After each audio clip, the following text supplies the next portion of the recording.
It is our last day in Istanbul, guys. We have to take the most out of every single second. But first, lunch.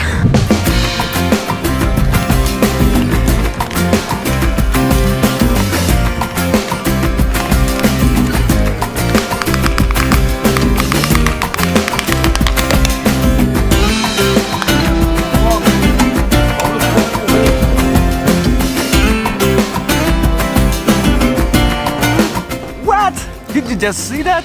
How does it taste? Let's explore it.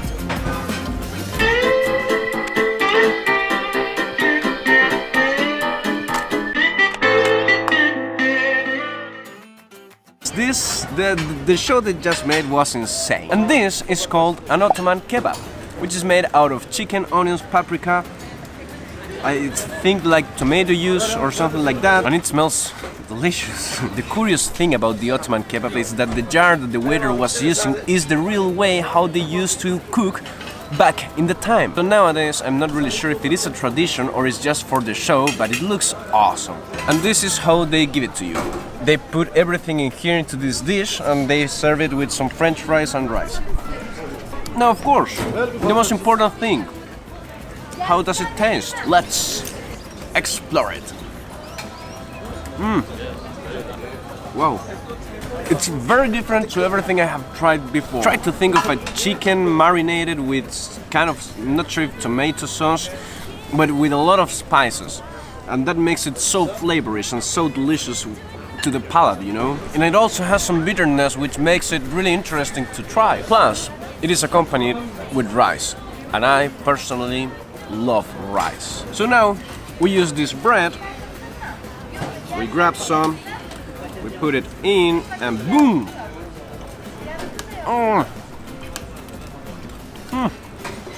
So good. So good. What's your name? Yusuf. Yusuf. Yes, Yusuf. So my friend Yusuf is the guilty that I am having so much fun eating, and I'm so full. He just brought me some tea, even though I said to him, no, I can't keep eating. And oh, let's try it. This is some high quality tea, you know? This is baklava, a classic Turkish dessert. Long time ago, a beautiful lady told me that if I ever come to Istanbul, I should try it. Now, I'm not so sure if it is the right moment because I can't eat anymore.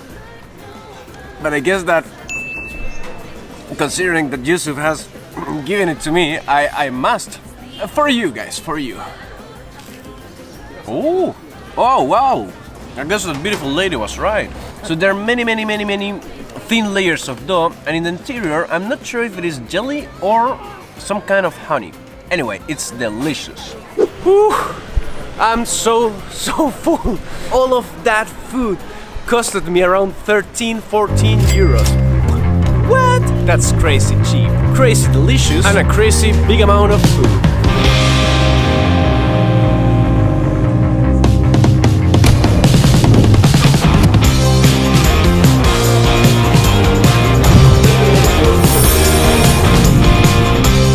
So the Grand Bazaar wasn't exactly in my to-do list of Istanbul, but as we already are in the city of two continents, we must explore it together. So guys, we currently are in the Grand Bazaar. It's a grand mess. I am grandly lost. Have no clue where am I. Truly, there are like 1,000 alleys in between. Oh, look! Left, right. Let's just go straight. So far there are three things that calls my attention. Number one is how old this building looks. Because wow, there are some really old things, you know? Look at these frescoes over here. You notice that's really old. So I don't really know when it was built. I just know that it's really old. One of the oldest shopping malls in the world. The second thing that calls my attention is the quite big amount of deluxe brand pirates that exist. Number three is the fact that this bazaar truly is a labyrinth. I've been trying to get out of here for the last 5 minutes and I still haven't been able to figure it out. I found the exit! I found the exit! Fresh air! No, it smells of kebab actually. So yes, I did come out of the bazaar, but I'm still in the same place at the end of the day. There are so many stores. Look! never ends. Yes, yes. Oh, hey, hi, fine, everything cool. And you? I have no clue what's going on. I'm just climbing on the Grand Bazaar. Oh, I'm stuck. Ooh. Hello. What? Look. What the heck is going on? How did I get here? So this is where James Bond was filmed. He was with a motorbike, right? Yes, yes. Where are they now? They appear to be on the rooftops of the Grand Bazaar. Where are you from? Chile. Chile. Yeah. You're from Chile. Yeah, I'm from You Chile. put it where do you put it this? In YouTube. YouTube. Wow. Yes. Nice. Wow, look at this view. It's insane.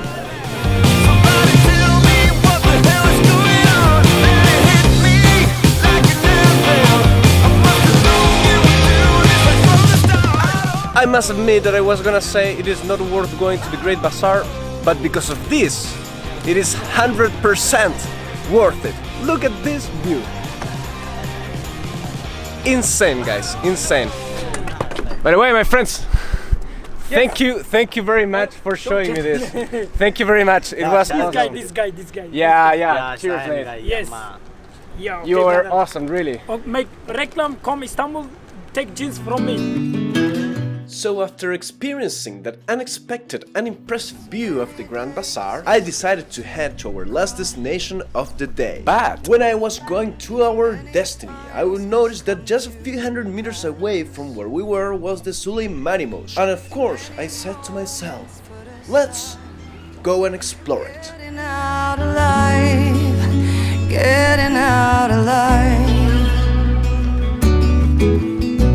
Writing letters in the sand, lost to ocean's gentle hand. Through the sunrise I will thrive, getting out alive. And the beautiful thing about exploring is that you never know what are you gonna find. And I can guarantee you all, my dear explorers, that the Suleymaniye Mosque surpassed every single expectation that I could have had.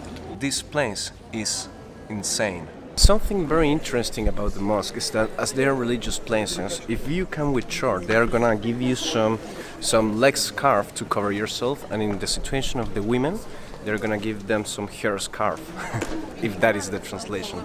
Thank you. So basically it is like a skirt. You remove your shoes, you put it on top of yourself, and there we are. Oh, what is going on? Writing letters in the sand, lost to ocean's gentle hand. Somehow it is hard to explain the beauty of this place, especially when you didn't expect it. All the tourist guides of Turkey, they say that Blue Mosque and Hagia Sophia are the must-go. Sadly, and as you may have seen 2 videos ago, we weren't able to see the Blue Mosque interior. But if that mosque is more beautiful than this, then I just can't imagine how beautiful it should be. The other amazing thing is that there's nobody here. Look at this. I mean, there is people, but compared to the Blue Mosque, this is empty. They also offer you some papers. This one about the Islam and one about the Suleymaniye Mosque. This is really good. The construction of the Suleymaniye Mosque began in 1550 and it was completed 7 years later. Something interesting explained in the paper is that in Turkish Islamic architecture, the dome is usually considered a representation of the heavens. And the huge distance between the dome, which by the way has 27 meters diameter and 50 meters in height, and the floor is a clue that confirms this opinion. You know, walking barefoot in this marble actually feels great. I think now I understand the rich life. And so guys, it is time to head to our last destination in Istanbul, the Galata Tower.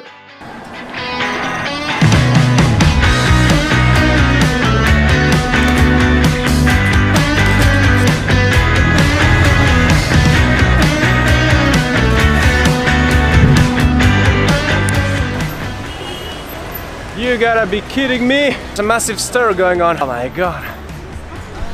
I'm already too exhausted. I've walked too much. But do not fear, my dear subscribers, my explorers. Remember that I am Ian Lewis, the Sherpa of the Andes, the Chilean goat.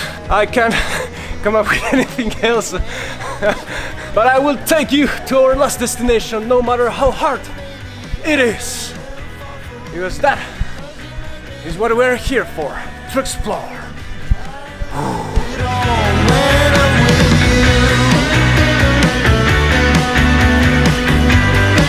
Oh, come on, how much is left? Ooh, it's here. Look.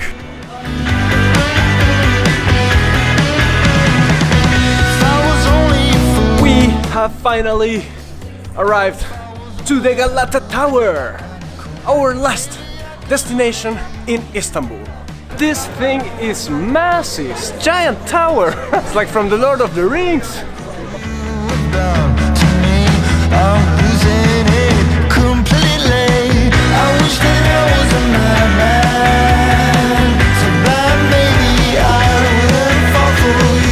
Friends, we are not going inside the Galata Tower, mostly because there was a huge line. Second, I am exhausted and I needed some elixir of life, you know?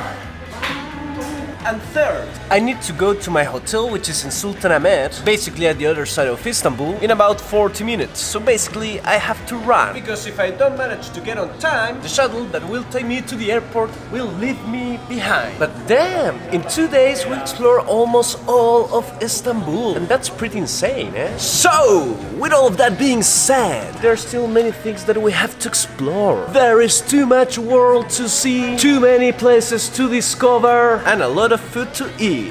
But those are adventures that are yet to come. In the meantime, what you gotta do is to like, share it, and subscribe. And I will be seeing you soon, you Sultanish explorer. In the próximo episodio of Exploring Together. Welcome to the ancient city of Ephesus. And look to the place that we have just arrived. The Library of Celsus. You see, it's fun because even though I can't read anything about this, it's pretty cool.